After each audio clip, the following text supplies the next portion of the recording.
조정은 기회다. 내일 마이크론 실적 중요합니다. 오늘 시장은 전반적으로 하락세를 보였습니다. 나스닥은 2% 이상 하락하며 기술주 중심의 매도세가 이어졌고 S&P 500 역시 1%대 하락으로 동반 약세를 기록했습니다. 골드와 비트코인도 모두 하락하며 안전자산과 위험자산이 동시에 조정을 받았습니다. 즉, 시장 전체가 단기적인 리스크 회피 구간에 들어선 모습입니다. 국내 시장에서는 코스피가 6% 이상 급락하며 글로벌 조정 흐름에 강하게 반응했습니다. 원달러 환율은 소폭 상승했지만 외환시장은 비교적 안정적인 흐름을 유지했습니다. 이는 외국인 자금이 빠져나가면서도 환율 급등으로 이어지지 않은 점이 특징입니다. 공포지수 VIX는 19.5를 기록하며 12% 이상 급등했습니다. 심리적 불안이 확대되고 있지만 나스닥과 코스피의 낙폭은 각각 5%와 6% 수준으로 아직은 기술적 조정 범위 안에 머물러 있습니다. 비트코인은 고점 대비 45% 하락한 상태로 변동성 자산의 특성이 그대로 드러나고 있습니다. 결국 오늘 시장은 단기적인 조정과 리스크 재조정의 하루입니다. 하지만 거래량과 심리 지표를 보면 시장 참여자들은 여전히 다음 반등 구간을 기다리고 있습니다. 조정은 불안이 아니라 기회의 전조로 보입니다. 이제 오늘의 주요 뉴스로 넘어가 보겠습니다. 첫째, 기술주 중심의 조정이 이어지고 있습니다. 월스트리트에서는 연속적인 매도세가 나타나며 나스닥이 하락을 주도하고 있습니다. AI와 반도체 섹터의 단기 과열이 식는 과정으로 조정 이후 재진입을 노리는 매수세가 대기 중입니다. 둘째, 주식시장 호황이 부의 격차를 더 벌리고 있다는 경고가 나왔습니다. 상위 자산가들의 수익률은 급등했지만 중산층 이하의 투자자들은 변동성에 노출되어 있습니다. 이는 시장이 성장하면서도 불균형이 심화되고 있음을 보여줍니다. 결국 오늘의 뉴스는 외국인 자금 유입과 기술주 조정, 그리고 부의 격차 확대라는 세 가지 흐름으로 요약됩니다. 단기적으로는 변동성이 있지만 중기적으로는 자금의 방향이 명확히 미국 시장으로 향하고 있습니다. 이제 미증시 섹터별 주도주 확인해 보시죠. 오늘 미국 시장은 전반적으로 조정 흐름을 보였습니다. 핵심 ETF 대부분이 하락하며 기술주 중심의 매도세가 이어졌습니다. 석섹스와 캣 ETF가 각각 7% 이상 하락했고 AI 관련 ETF 전반이 단기 과열 이후 조정 구간에 들어섰습니다. 반면 엑셀프 금융 ETF는 소폭 상승하며 시장의 균형을 잡는 역할을 했습니다. 섹터별로 보면 바이오가 유일하게 상승했습니다. 1.68% 상승하며 시장 내에서 방어적 성격을 보여줬습니다.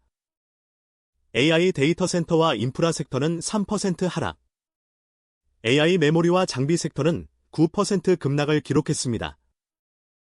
이는 단기 급등 이후의 기술적 조정으로 보입니다. 소비재와 배당 ETF는 상대적으로 안정적인 흐름을 유지했습니다. 거래량은 여전히 높은 수준을 유지하고 있어 투자자들이 완전히 빠져나간 것이 아니라 다음 진입 타이밍을 기다리는 모습으로 해석됩니다. 결국 오늘 시장은 AI 중심의 조정과 바이오의 방어적 상승이 교차한 하루였습니다.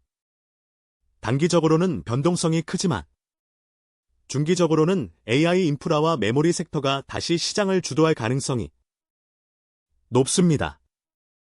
조정은 방향을 바꾸는 신호가 아니라 다음 상승을 준비하는 과정으로 보입니다. 주요 섹터 분석하기 전에 제가 추구하는 분석에 대해서 짧게 공유드릴게요. 2022년 나스닥 마이너스 33% 하락장의 TQ 차트입니다. 당시 TQ 기준 마이너스 80%에 육박하는 하락을 보여준 큰 하락장이었습니다.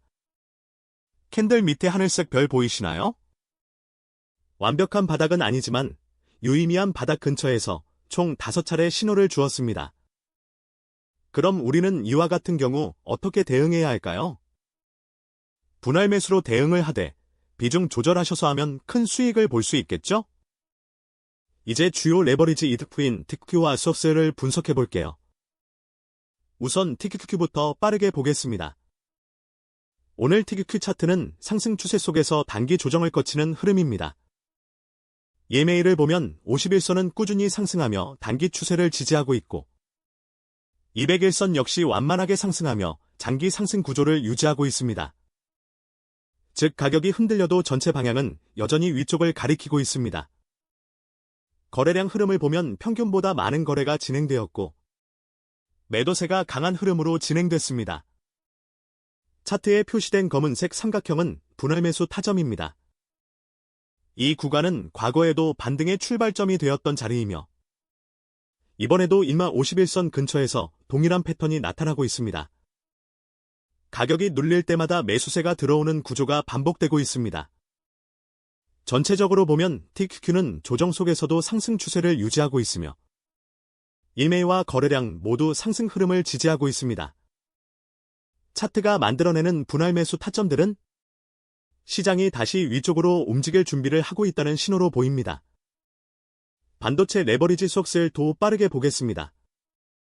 오늘 석셀 차트는 강한 상승 추세 속에서 단기 조정을 거치는 흐름입니다.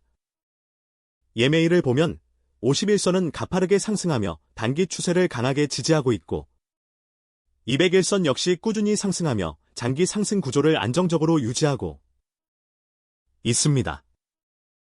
즉, 반도체 섹터 전반이 여전히 강한 상승 모멘텀을 유지하고 있습니다.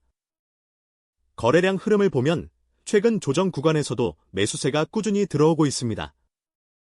특히 거래량이 급증한 캔들들은 조정 이후 강한 반등이 이어질 가능성을 보여줍니다. 이는 시장 참여자들이 단기 조정보다는 추세 지속을 기대하며 매수세를 유지하고 있다는 신호입니다. 전체적으로 보면 석셀은 반도체 조정으로 인한 급락을 보여주었습니다. 전반적인 흐름은 TQQQ와 비슷하지만 낙폭이 더 큰 상황입니다. 마지막으로 소소하게 시작한 장기 투자 종목입니다. 벌써 시작한 지 6일째가 되어가네요. 오르거나 내리거나 매일매일 분할로 매수하니 심적으로는 편한 부분이 있네요. 이 투자 방법이 얼마나 수익률이 나올지 저도 잘 모르겠습니다. 저와 함께 소소한 장기 투자도 같이 해보시죠. 앞으로 5년 뒤 또는 10년 뒤 우리의 목표는 심플합니다. 경제적 자유. 지금까지 시청해주셔서 감사합니다.